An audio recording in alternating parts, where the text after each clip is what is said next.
Hello, everyone. Welcome to Cloud Wars Live, where we talk about the digital revolution and how it's affecting every part of our lives today, from how we work, how we play, how we learn, how we live, how we think.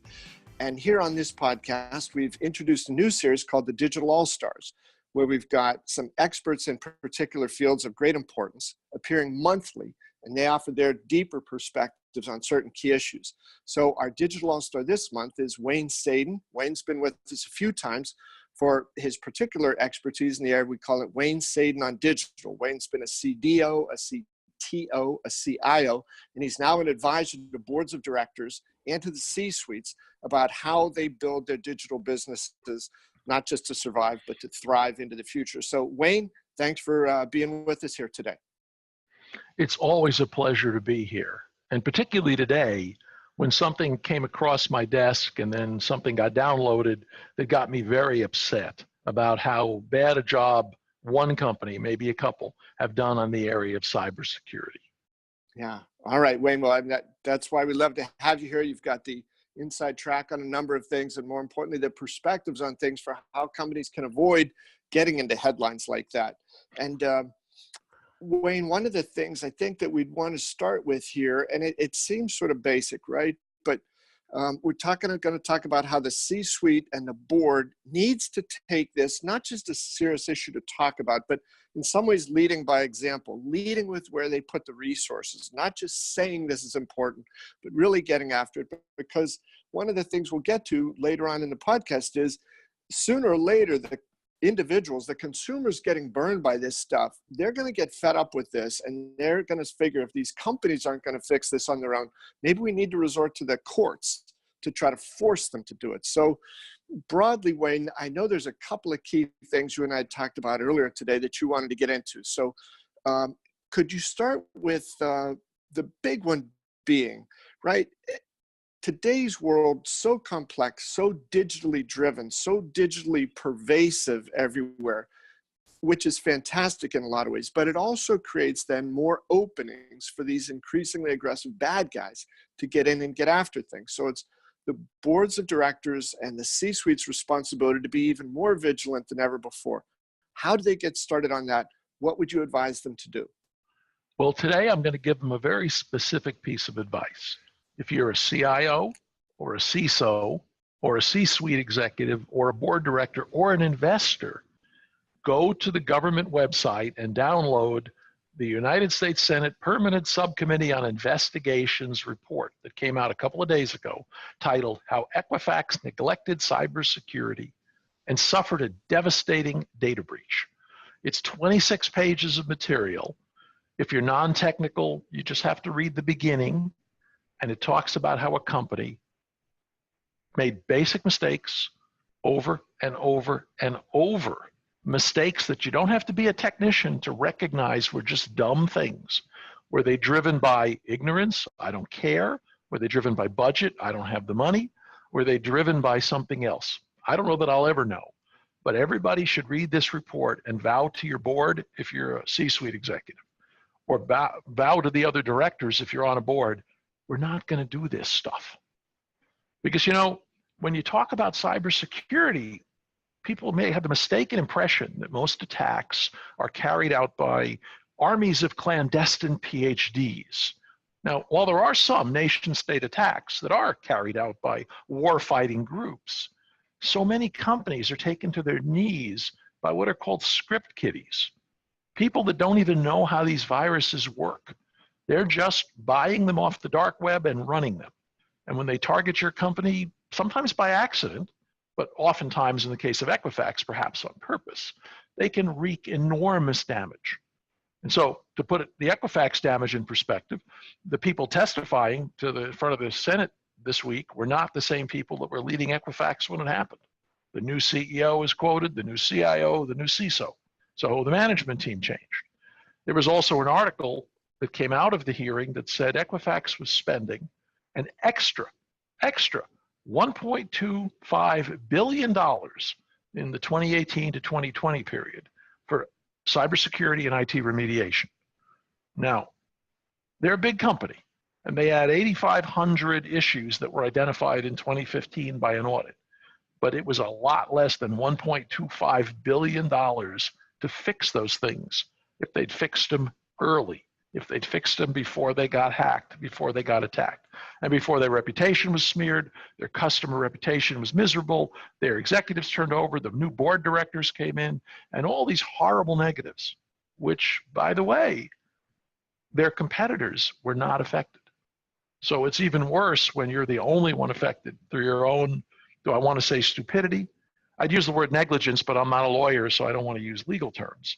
But they did some dumb stuff that I think everybody would see. And this report is the best example for C-suite execs, for CIOs, and for board members and investors about what not to do if you're running a company.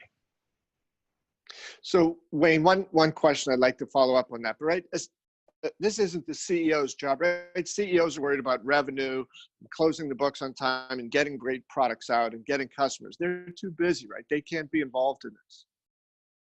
Or is that well, nuts? It's true. No, it's absolutely true. The CEO can't be involved in everything. There's a lot of moves afoot. Well, let's have the CISO report to the CEO. I think that's dumb for a couple of reasons. The other one is let's have the CISO report to the board.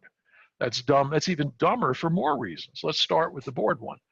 Boards don't have management reports. They have the head auditor reporting to the audit committee in kind of a weird dotted line relationship because they're overseeing the management chain of the company.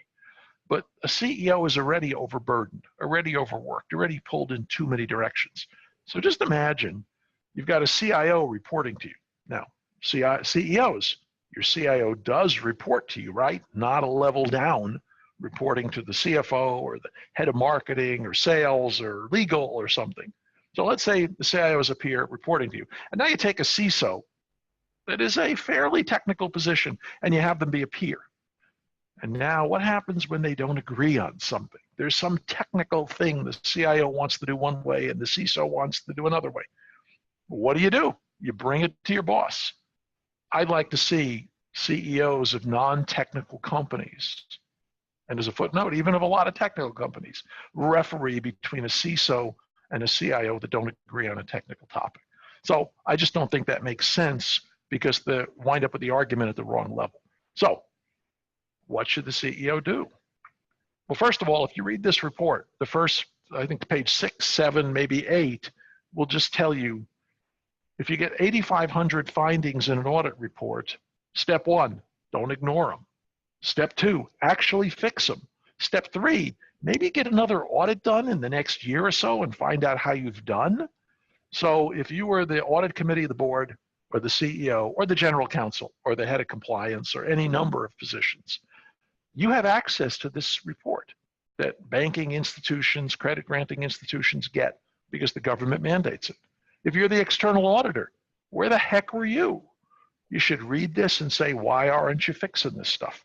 You don't have to know what all the issues are. Just say, if the auditors rank them as critical, either fix them or tell me why, in non-technical terms, why you don't think you have to.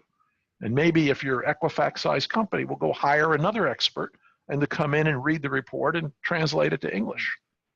Because I'll say this to CEOs, and it's a common refrain for me. Somebody on the board level has to understand cybersecurity risk, other IT risk, and opportunity, even more importantly, so that the board is not always in the dark. And the second thing is the CEO and the CIO have to have a good relationship. When I work with the CEO, I'm never burying them in jargon. I'm never talking about technical terms unless they ask a technical question, often about their Mac at home. But when we talk business, we're talking about budgets, we're talking about risks, we're talking about opportunities, we're talking about culture and transformation and education and how we treat the customers. We're not talking about the bits and bytes and the stuff that I go back to my office and love doing. We're talking about how we advance the business. So as the CEO, get the report from your auditor, read the executive summary. If you're a board member, get a QTE, a qualified technical expert, and have them read it, and then have them hold your IT team accountable. And if your IT team is unwilling or unable to be accountable, get a different IT leader. As you say, and I say, the CEO gets the CIO they settle for. Don't settle, it's 2019. So Wayne, that's interesting, right? You know, hygiene is something we all understand in our personal lives, but there's a technical hygiene issue that you brought up as well. So talk about what that means, and especially Wayne, from the perspective of the very top of the company. It's very simple. At any level of the company, however technical or non-technical you are, you know you have a crew that cleans the bathrooms at your office every night. What happens if they don't do a good job? What happens if they just skip a few days? What happens if they take the week off? If it's not okay in your bathroom, why is it okay in your IT department? And the concept of hygiene is no different in IT than it is in cleaning the toilets. There's a certain amount of work that has to be done every day, and you can't put it aside for the cool stuff. IT people like to play with shiny toys. The essence of management is getting everybody to understand why they should do what they should do to help the company. We're not here to play with the toys. We're here to make sure we patch the servers. We're here to make sure we inventory the equipment. We're here to make sure we get the Windows XP systems and retire them. And if we stop doing that, since the evildoers keep getting smarter and better and better and better, if we don't keep up with them, we're going to find ourselves falling ever further behind. And that's what opens the door for a script kiddie, somebody that is not necessarily very sophisticated, to just find a way in through the door you left open and wreak havoc on your entire shop. And Wayne, one additional point about that too, right? This notion of hygiene extends now across a much broader landscape in the world of digital business, right? Because you've got your IoT, you have sensors out there, you're expecting your customers, your partners, your suppliers, stakeholders, employees, more and more access points, more and more ways to interact with you digitally. So as important as digital hygiene or technical hygiene has been for the last 5 or 10 years, it's going to become 10 times more important in the future. Well, think about it this way, that in the old days, all they could do is block your bank account, take your screen and turn it off, lose your records. When we start connecting computers from the digital to the physical world, talking physical digital, instead of your computer going blank and your bank records having to be reconstructed, we can be running cars off the road, we can be crashing planes into the ocean, we can be literally killing people. So if you are an executive who's digitizing your company, and you have to be digitizing the factories, the transportation, the logistics networks, recognize that sloppiness in your IT can be as fatal as bad hygiene in your chemical plant, in your oil refinery, or on your rig out in the North Sea. Yeah. So Wayne, one other thing that goes along with that as well, so there's a notion of this sort of end-to-end technical hygiene, but there's also an issue that you and I have talked about in the past and you raised earlier today, which is technical debt.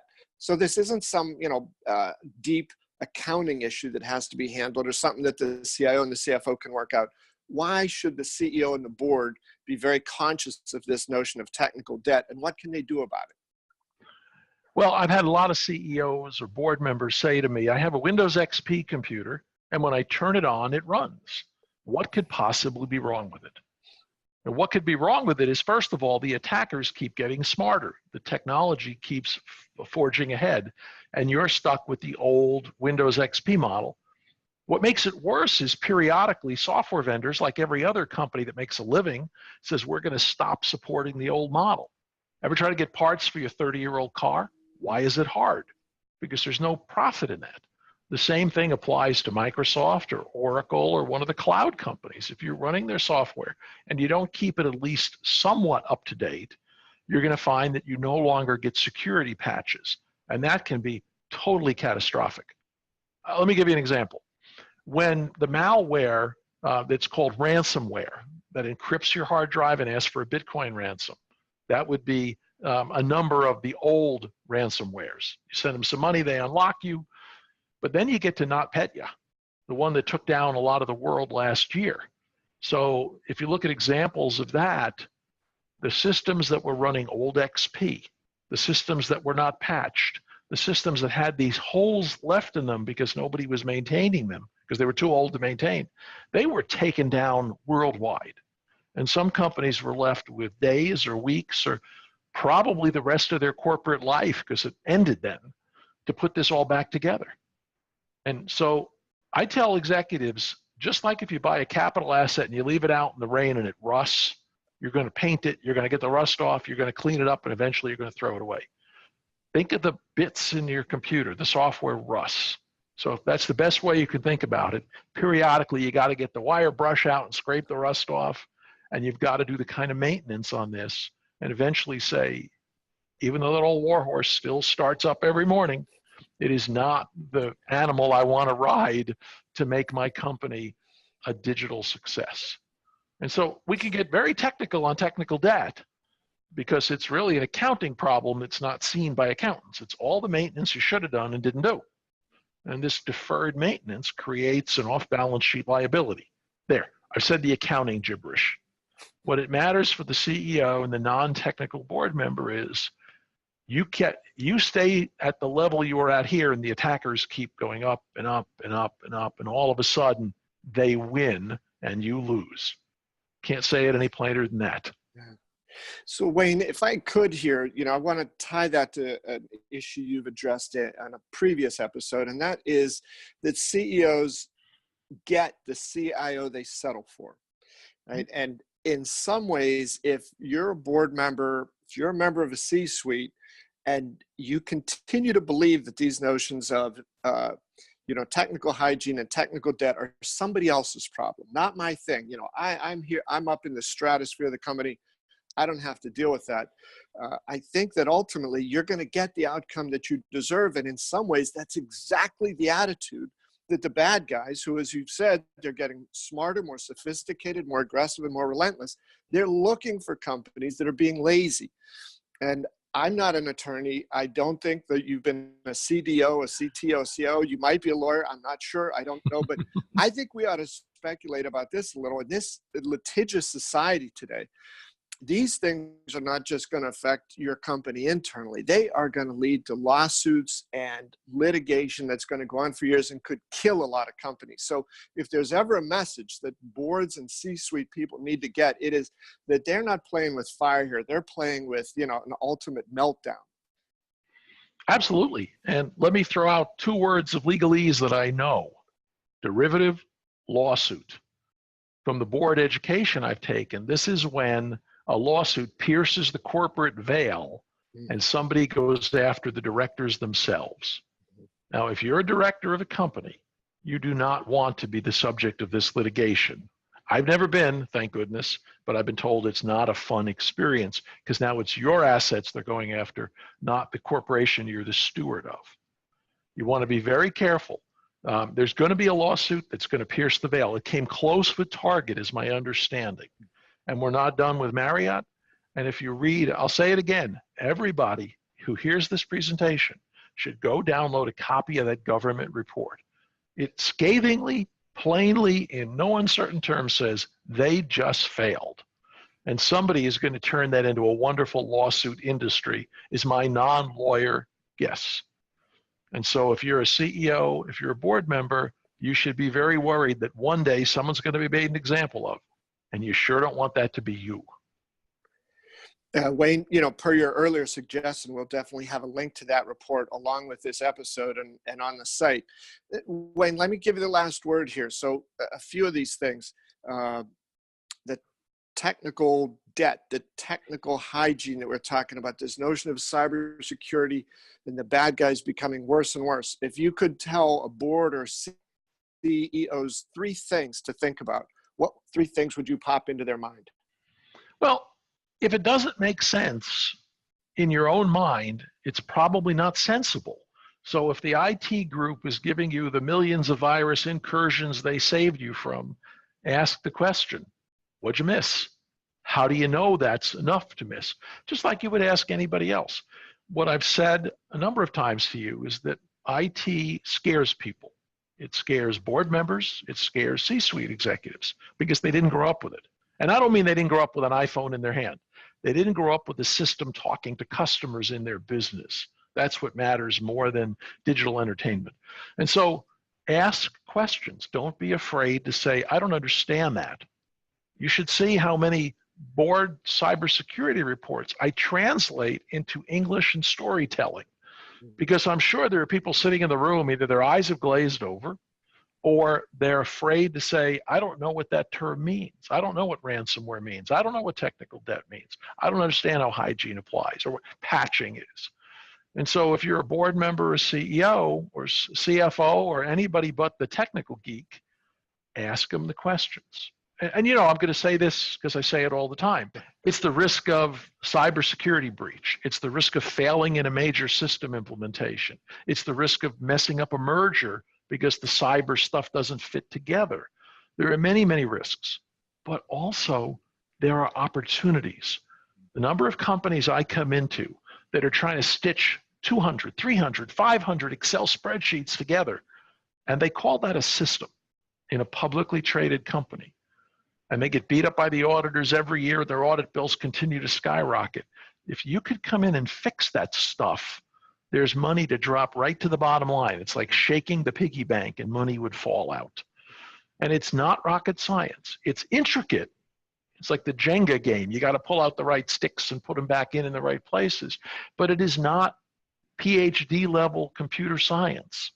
This is basic business. And so I'll start by giving this, end by giving the same message I give the board members and CEOs pretty regularly. Somebody on the board, preferably a director who sits in every meeting, but maybe an observer, needs to be technically competent. What Russell Reynolds has called a QTE, a qualified technology expert. Somebody who can listen to the gobbledygook, read the report and say, I'm calling you out. That doesn't make any sense. Or let's dig one layer deeper. And if a board has someone they can turn to, and a C-suite has someone they trust, whether it's the CDO or the CIO or some outsider, we can cut through all of the obfuscation and all of the technical gibberish that so many people in this field love or maybe hide behind. And so the message for the board and for the CEO is, as you said, you get the CIO you settle for. Get a CIO that can talk to audit, that can talk to legal, that can understand the budget process, that makes sense out of the business world, and lean on that person as a business partner, not just the geek in the basement you brought up to the board meeting. It's very important that you have the right person and then make them part of the team. Wayne, great counsel. Thanks again. I think you know, your ability to talk about these issues as it relates to boards, to C-suite, and you know, the business you have of doing that is terrific. So thanks again for your great thoughts on really significant matters these days. Well, I want to say one more thing, if you don't mind. I want to Sure. put in a plug for a place I'm going to be this week. There is a group of CIOs, hashtag CIO chat, CIOCHAT, that I stumbled upon about a year ago. They're a group of CIOs and some of the observers that work with us. And once a week we come together and we communicate on Twitter. And I'd never seen a tweet jam that worked this way, but I joined and I was accepted in the group just because I said things that people liked or didn't like. We got into some rousing discussions. And it's a group of people, if you're a CIO, that are talking about this kind of stuff, that are talking about issues on the forefront of technology and business and regulation.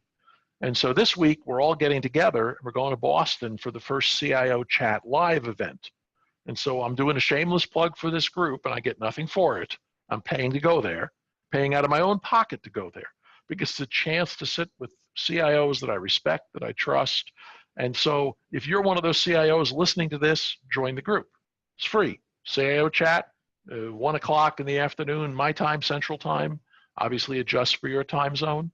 And once you've joined the group, you might get something from it. If you're a CEO, if you're a CFO, read the transcript, see what we're talking about, and then ask your IT people, what do you think of this? It's a way that you can get a very painless education from some very smart people with a lot of good opinions. So I want to make sure that the listeners hear about this. And of course, I'm going to make sure to tell everybody about this podcast and your group of people, because I think these are influencers that should work very well together. Hey, Wayne, that makes sense. You know, good ideas, there's no boundaries for them. So thanks for that evangelism there. And thank you, everyone out in the audience who's watched. Very, very happy to have your participation. Love to get your feedback. Please send that to me at bobevanspa@gmail.com. And thanks again for joining us here on Wayne Sadin on Digital, part of our Digital All-Star series. Wayne will be doing one of these programs with us every month. And overall here at Cloud Wars Live, we're having a great time digging into the whole digital revolution and how it's changing everything that we do, from how we work, how we play, how we learn, and how we really look at the world around us. So thanks for your time. Thanks for being here. We'll look forward to seeing you next time here at Cloud Wars Live.